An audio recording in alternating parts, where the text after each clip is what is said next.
Welcome to Learning English, a daily 30-minute program from the Voice of America. I'm Jonathan Evans. And I'm Ashley Thompson.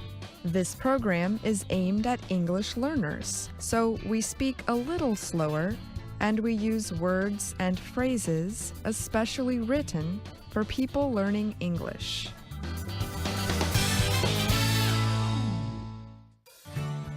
Today on the program, you will hear from Mario Ritter Jr. and Alice Bryant. Later, Steve Ember will present our American history series, The Making of a Nation. But first, here is Mario Ritter Jr. Here are some of the most popular science stories on the VOA Learning English website in 2018.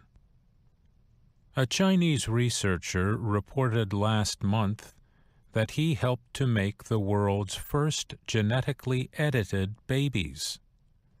His claims were quickly condemned by other scientists who denounced his claims as irresponsible. The researcher's employer, Southern University of Science and Technology of China, said it did not know about his activities. China's government ordered a halt to the work soon after news media reported on the experiment. The researcher, He Jiankui, said that he had edited or changed the genetic material of 2 human embryos. The embryos developed into 2 girls who were born recently.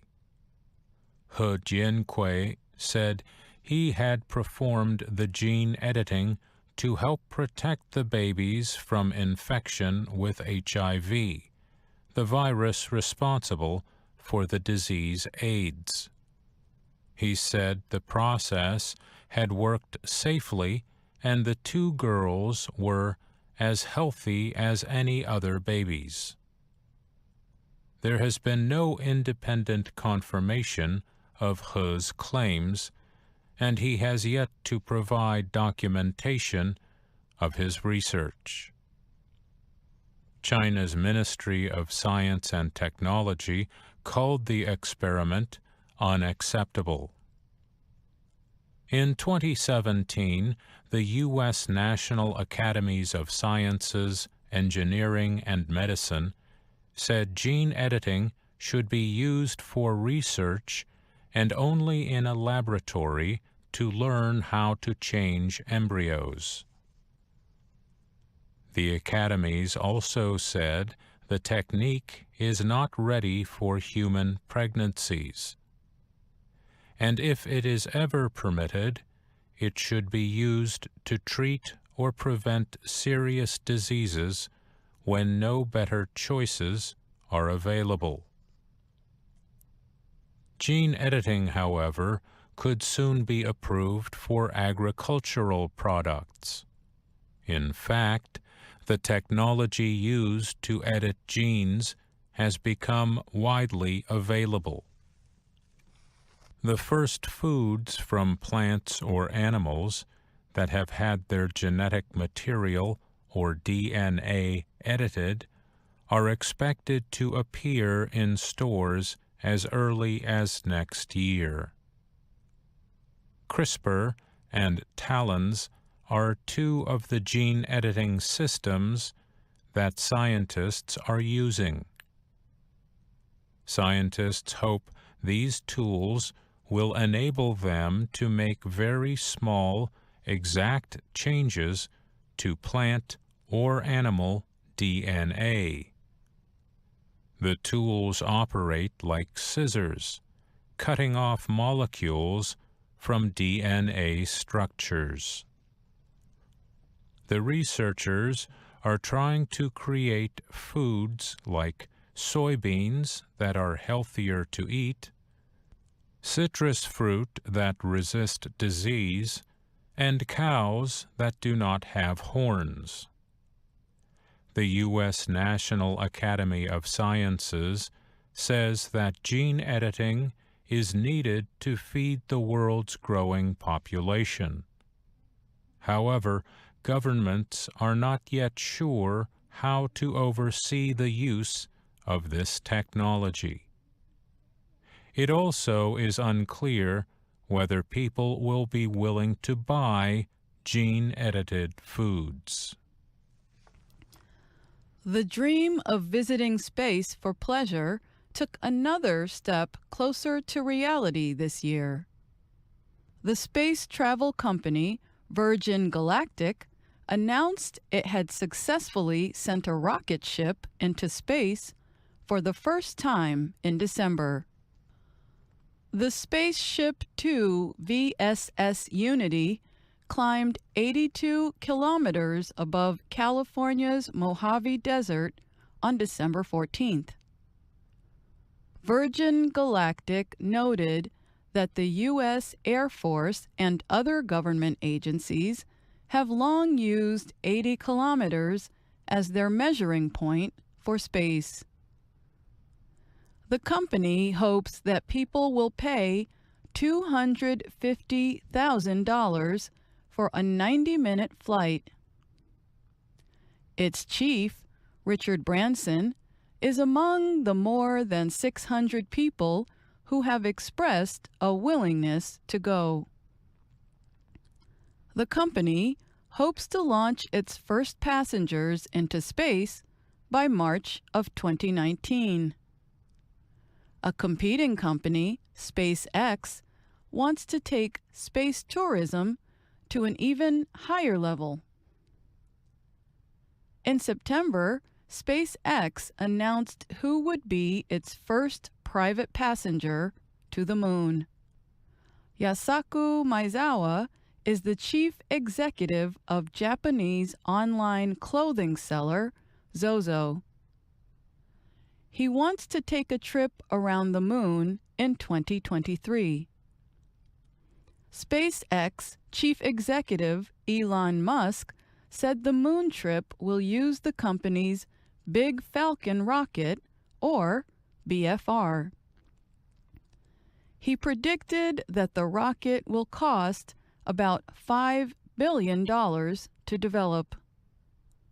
Musk did not say how much Maezawa would pay towards his flight.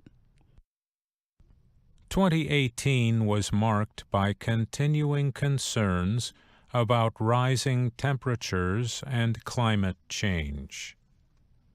Hurricanes striking the eastern United States and wildfires in California led to urgent calls for new measures. Reports from the U.S. government and United Nations also predicted increased weather-related disasters. These include drier than normal weather conditions, rising sea levels, hunger, and other problems if nothing is done. In December, officials of nearly 200 countries met in Poland for talks on how to reduce production of carbon gases linked to rising temperatures. The UN conference did not reach agreements on production targets for such gases, however. In October, a UN report said that many climate-related problems could be avoided if surface temperatures could be kept from rising by 0.5 degrees Celsius by the year 2100. The Intergovernmental Panel on Climate Change, or IPCC, reported that it is possible to limit the Earth's warming to 1.5 degrees Celsius by 2100. But to do so would require big changes in the international economy, including a move away from carbon-based fuels like oil and coal. The United States, Russia, Saudi Arabia, and Kuwait opposed calls to include that statement in the IPCC report. Plastic is a big concern for people living in the Pacific Ocean. There, something huge called the Great Pacific Garbage Patch is growing. Experts estimate 1.8 trillion pieces of plastic are floating within a few meters of the ocean surface. A group of engineers launched what they hope will solve the problem in September. The group, Ocean Cleanup, sent a huge barrier designed to capture plastic waste. It uses the sun's energy and is designed to keep sea life safe. I'm Alice Bryant. And I'm Mario Ritter, Jr.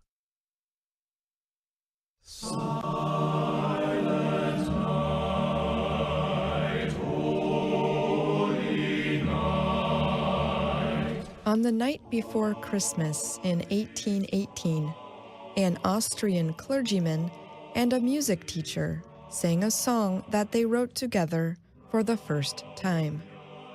They did not know it then, but their song would go on to be the world's most famous Christmas carol. The song is called, in English, Silent Night.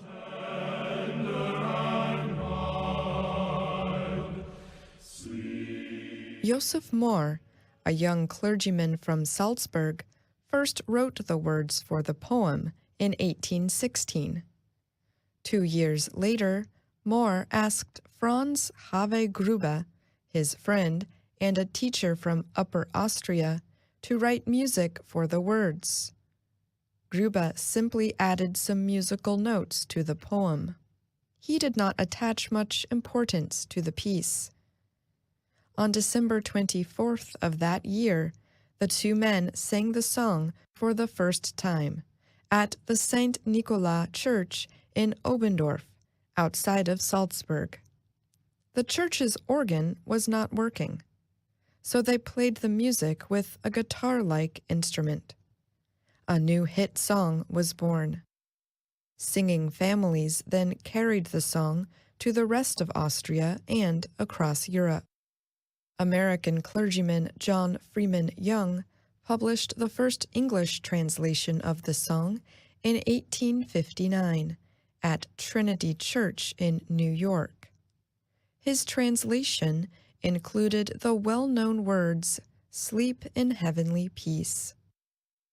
On Christmas Eve of 1914, a young British officer named Charles Brewer heard something that he had never heard before on the battlefield, a Christmas song.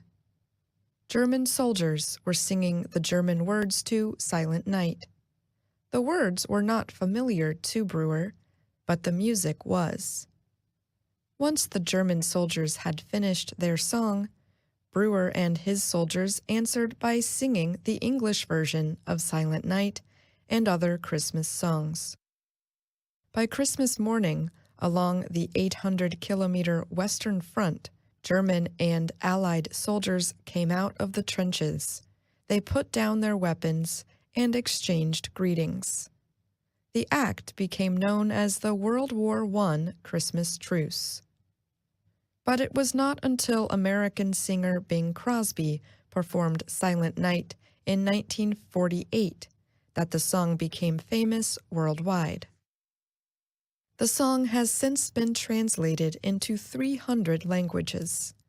A Time magazine study in 2014 found that Silent Night is the most popular Christmas song ever, with 733 copyrighted recordings. In second place is Joy to the World, with 391 copyrighted recordings. Austria is celebrating the 200th anniversary of Silent Night with tours, shows, plays, and special foods from Salzburg. Most of all, Austrians hope people remember where Silent Night truly came from. Christ the Savior is born.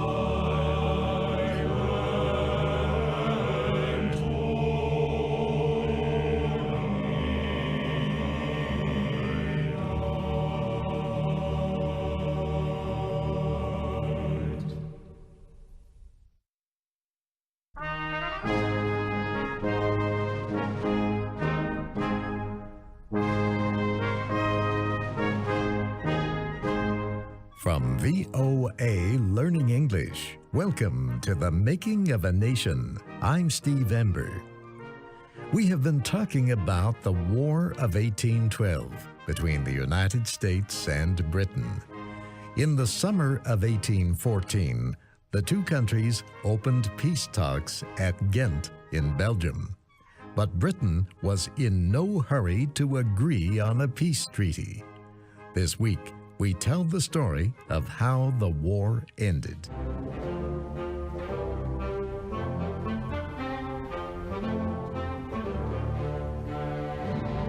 British forces were planning several campaigns in the United States in the autumn and winter of 1814.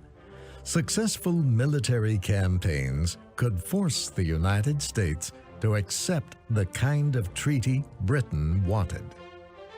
British representatives to the talks demanded that the United States give control of its Northwest Territory to the Indians.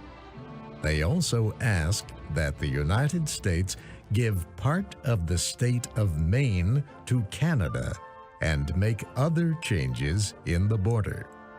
The Americans made equally tough demands. The United States wanted payment for damages suffered during the war. It also wanted the British to stop seizing American sailors for the British Navy. And the United States wanted all of Canada. The British representatives said they could not even discuss the question of stopping impressment by Americans into the British Navy, and the Americans would surrender none of their territory. Most of America's representatives had little hope the talks would succeed. But then Britain received word that its military campaigns had failed at Baltimore and Plattsburgh. After that, the British representatives became easier to negotiate with. They dropped their demands for American territory. The Americans then dropped their demands for Canadian territory. The issues that had led to the war no longer existed. Britain's war with France had caused the British and French to interfere with neutral American trade. And Britain had needed men for its navy. Now the war with France was over. No longer was there any reason to interfere with the trade of any nation. And no longer was there any need to seize Americans for service in the British Navy. On December 24th, the day before Christmas in 1814, the United States and Britain signed a simple treaty. Each side agreed to stop fighting. They also agreed to settle all their differences at future negotiations. The war had ended, but one more battle was to be fought before news of the peace treaty reached the United States.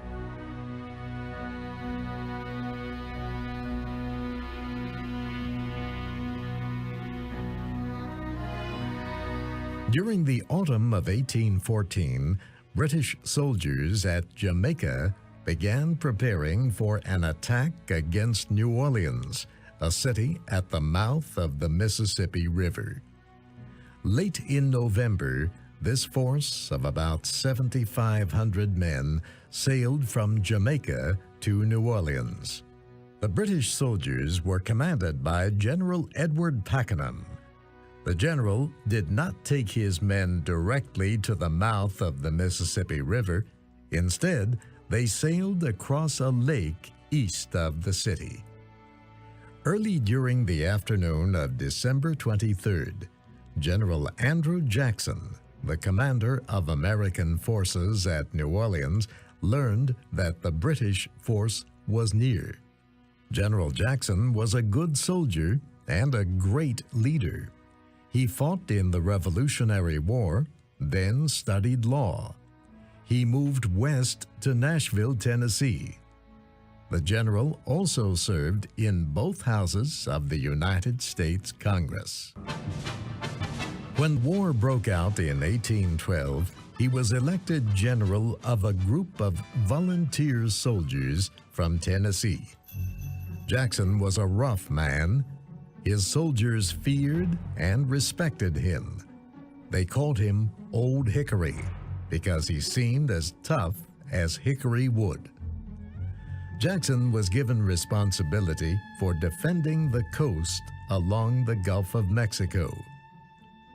Earlier in the year, he had attacked Pensacola in Florida and forced out several hundred British Marines. Jackson believed the British would attack Mobile before attacking New Orleans. He left part of his forces at Mobile and took the others to the mouth of the Mississippi. Jackson was a sick man when he got to New Orleans, and what he found made him feel no better. Little had been done to prepare for the expected British attack. Jackson declared martial law and began building the city's defenses. Most of the work on the defenses had been completed when Jackson got word that the British were only a few kilometers from New Orleans. "Gentlemen," Jackson told his officers, "the British are below. We must fight them tonight." The British soldiers rested. They believed it would be easy to capture the city the next day. But Jackson rushed up guns and men and attacked the British by surprise just after dark. Then the Americans retreated to a place about 8 kilometers south of the city. Jackson had chosen this place carefully. On the right was the Mississippi River. On the left was the mud and water of a swamp that could not easily be crossed. In front of the American soldiers was an open field. For 2 weeks, the British soldiers waited. They tested the American defenses at several places, but found no weaknesses. Every day, Jackson had his men improve their positions. At night, small groups of Jackson's soldiers would slip across the field and silently attack British soldiers guarding the other side. Finally, on January 8th, the British attacked. They expected the Americans to flee in the face of their strong attack, but the Americans stood firm. Jackson's artillery fired into the enemy. When the British got as close as 150 meters, the Americans began to fire their rifles. The rain of bullets and shells was deadly. General Pakenham was wounded twice and then killed by a shell that exploded near him.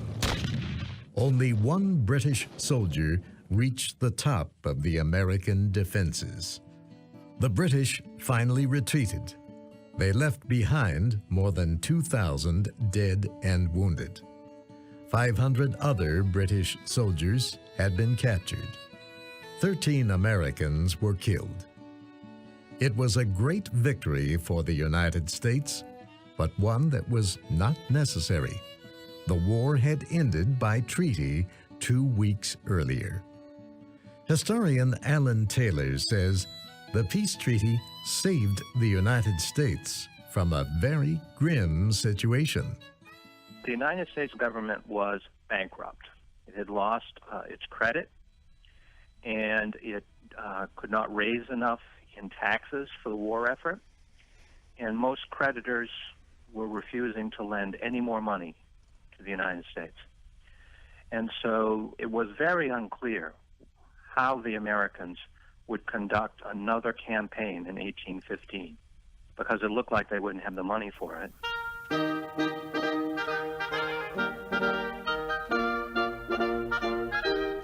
The Senate acted quickly to approve the treaty. On February 17, 1815, President Madison declared the war officially ended. It had lasted 2 years and 8 months and united the American people. On the 4th of July in 1815, the nation celebrated its 39th anniversary of independence. In Washington, the man who wrote the Star-Spangled Banner, Francis Scott Key, spoke at the celebrations. Historian Alan Taylor says many people call the War of 1812 America's second war for independence, but he calls it America's first civil war. He says the country had been divided throughout the war, but things changed after Andrew Jackson's victory at New Orleans. And so Americans then concluded that the war had really been a glorious occasion that had defended national honor and proved the merit of their Republican institutions. And they were so relieved by all of this that they decided to celebrate the war in their memories. Albert Gallatin, Madison's Treasury Secretary and one of the negotiators at Ghent, said people felt more American after the war. They feel and act more like a nation. Alan Taylor says the War of 1812 was very difficult for the United States, yet Americans remember it as a feel-good war. At the same time, he says, the War of 1812 also united Canadians. Despite all of their divisions during the war, they felt so relieved that they had fended off American invasion that they remembered the war as a glorious victory over the more powerful United States. As a result of the war, Alan Taylor says both Americans and Canadians felt a greater sense of nationalism. And because of that, the two nations could relate more peacefully. Each believed it could survive without having to defeat the other. And today, Canada and the United States are each other's primary trade and security partner in the world. But not everyone benefited from the end of the war. The opposition Federalist Party found itself greatly embarrassed by the peace.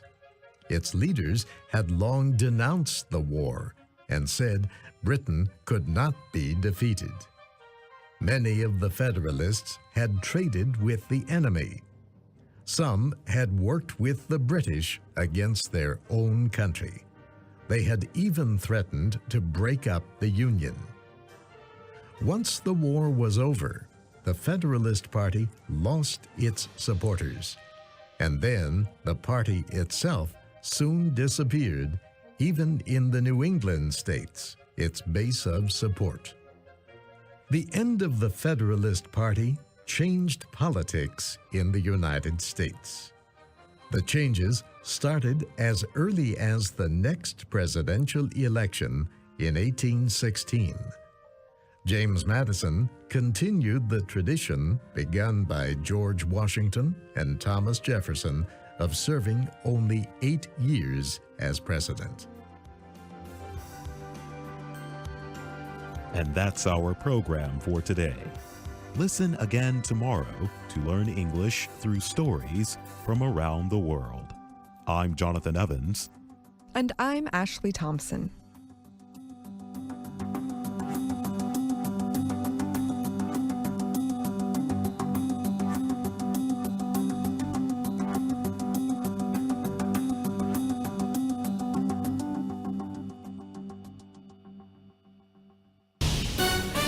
This is VOA News.